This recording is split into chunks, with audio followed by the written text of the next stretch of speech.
Now, so when talking to Jehoiakim, this one says, neither shall they weep for him, saying, alas, Lord. Right.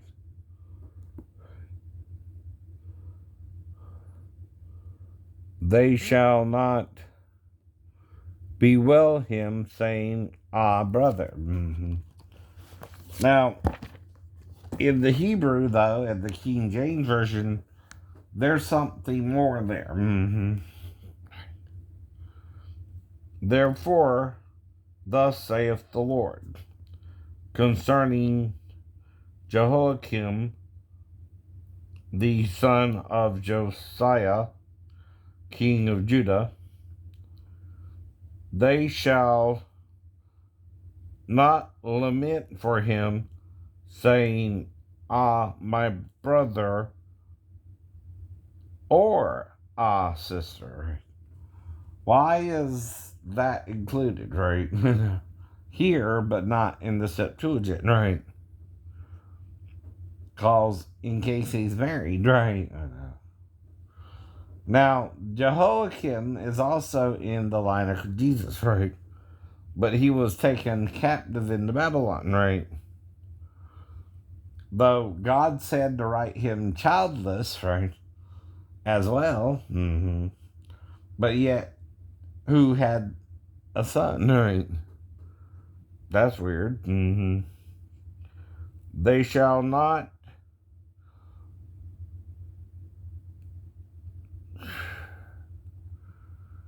lament for him, saying, ah, Lord, or ah, his glory.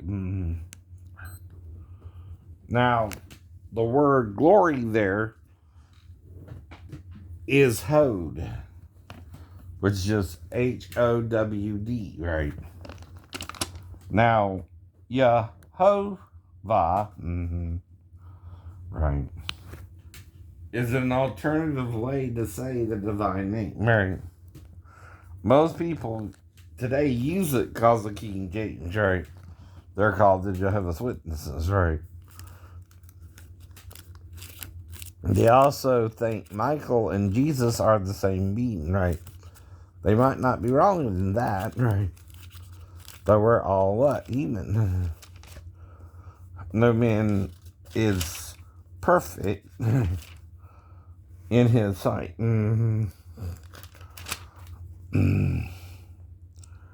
Now let's read it again in a different version.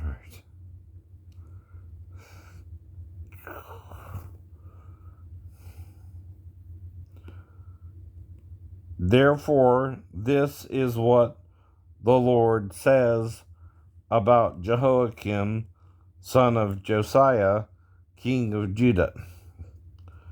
They will not mourn for him. Alas, my brother, alas, my sister, they shall not mourn for him. Alas, my master, alas, his splendor. He shall, or he will have the burial of a donkey, right? Dragged away and thrown outside the gates of Jerusalem, right?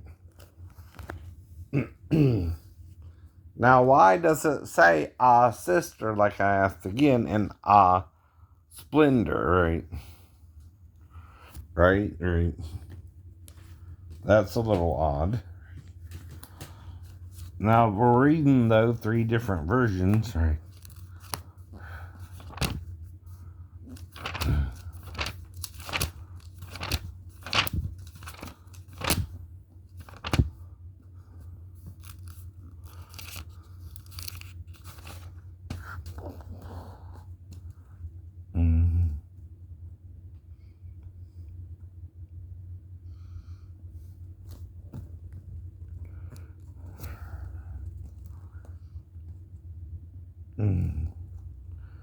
Okay.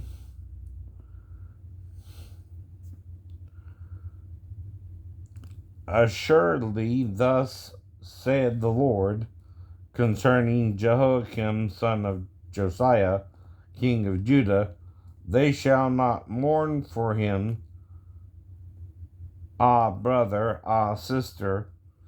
They shall not mourn for him, ah, Lord, ah, his majesty, right? He shall have the barrel of an ass, right? Dragged out and left lying outside the gate of Jerusalem, right? So, his majesty, right, and his sister are both feminine, right? Words in the Hebrew. Mm-hmm. Right. So, why did the Septuagint leave it out? Mm-hmm. And is that what they're supposed to do if they did? No.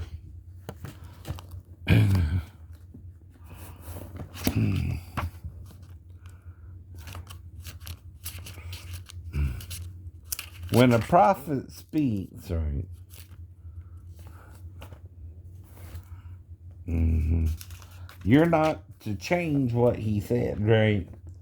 Even if you don't want to understand it. Mm-hmm. In Deuteronomy 4, verse 2, Moses is speaking here,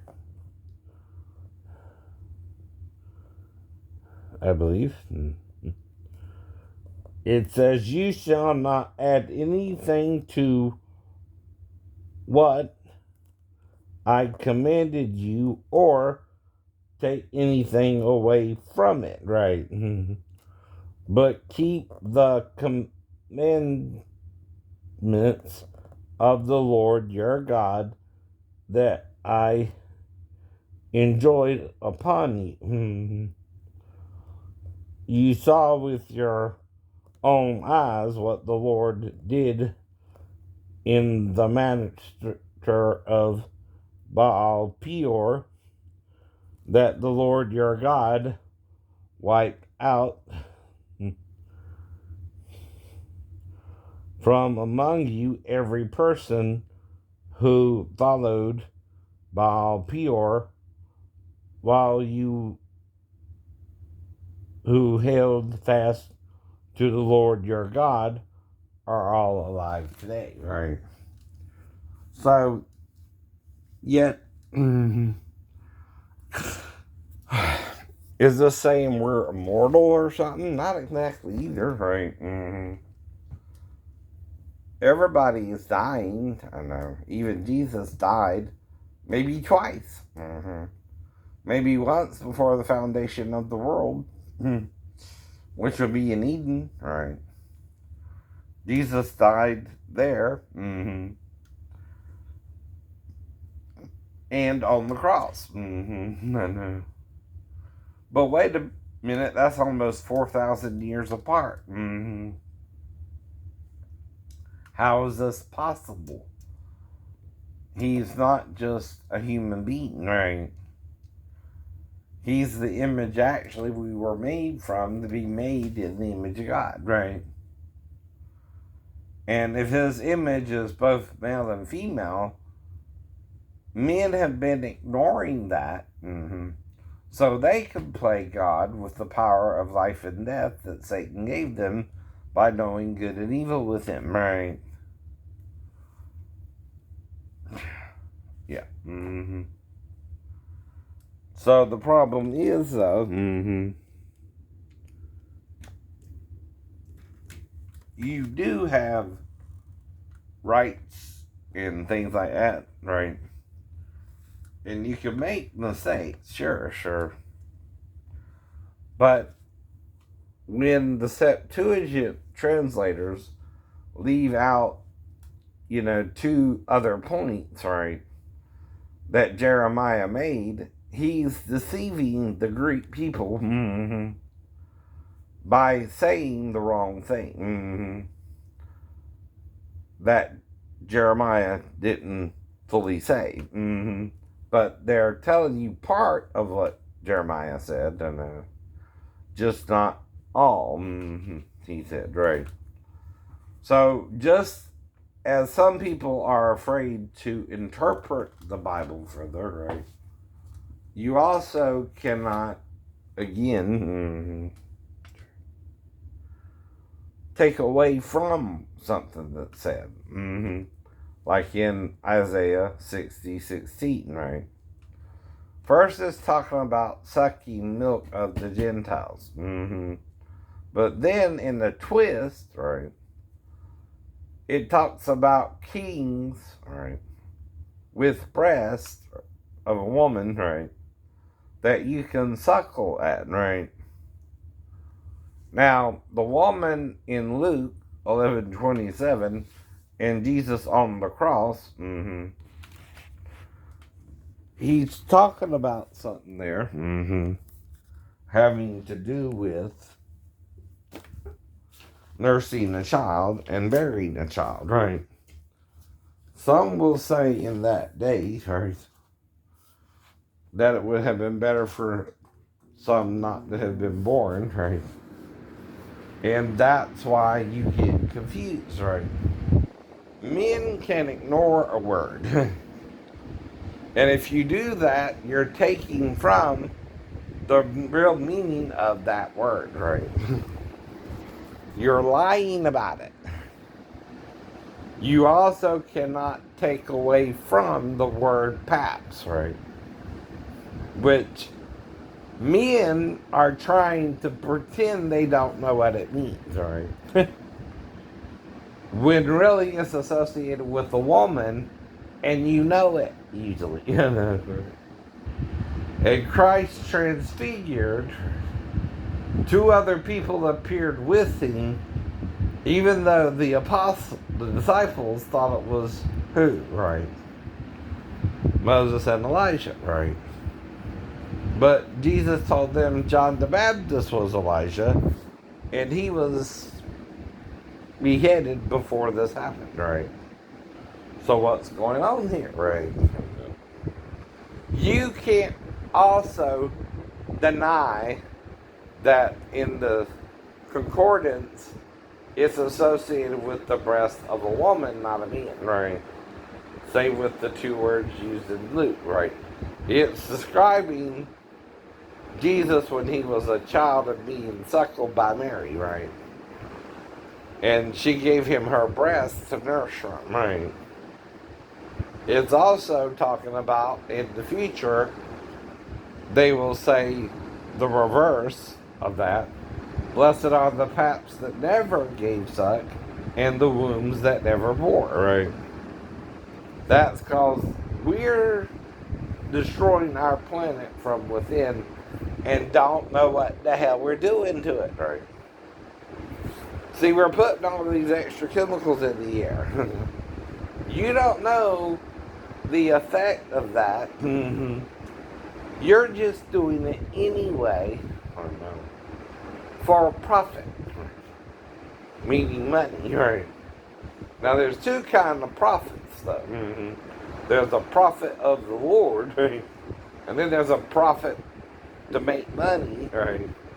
And start a business and make money from that business, which goes to you and your employees, right? And not only do you have to make enough money for yourself, but them as well, and you got to pay other bills, right? You got to pay the lights, you got to pay other utilities, electricity bills, right? Water bills, right? Things of that nature, right? So when you take the largest amount you make, right, and reward yourself more than your employees, right, is that a fair scale? Do you see your employees as being equal to you, right, or beneath you, right? One way is of God, right? We're all the same. We need to make a certain amount of money or the business could fold, right? If I don't have my employees and they can't live off what I pay them, right, they can't what? survive. They can't work for me because I'm paying them such a low wage. It's considered slave wages, right? I mean, I understand you abolished slavery. I know. But when you want to pay people $5 to $7 an hour, I know, yet that only raises up a payment a month a little bit, right? So what that means is you're trying to sabotage, right,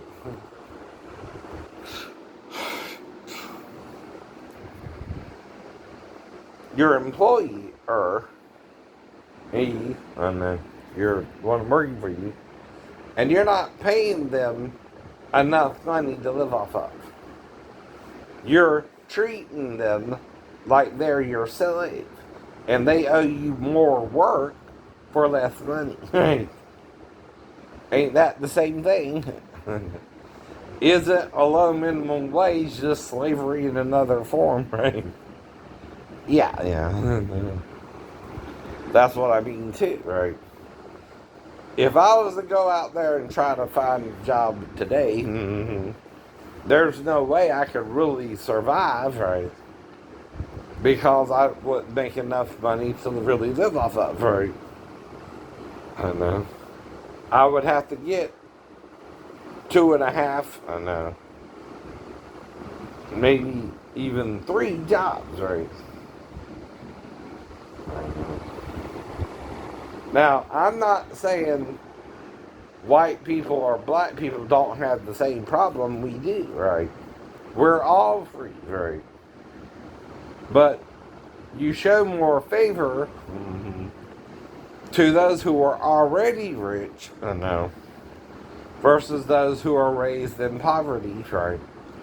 And the middle class, right? And you're doing what's called a chase system or a caste system, right? You're keeping the rich richer, those in the middle, and the poor poorer. If someone does get out of being poor or in the middle, right, you often treat them with contempt, right, or low standards, right, because of where they came from, right. That's what Paul means when he says, neither the slave nor the free, rich or the poor, I don't know, or poor or rich, however you want to say it, are not all one in Christ Jesus. The same, right? Because the rich take advantage of the poor. Even to get a little bit of money, right? They have to work a harder job. I know. And the owner has other responsibilities, right? But still not the harder work, I know, someone has to do for him, right? Now, basically, though, in the slavery age, they were trying to just pay the slaves what's called room and board, right?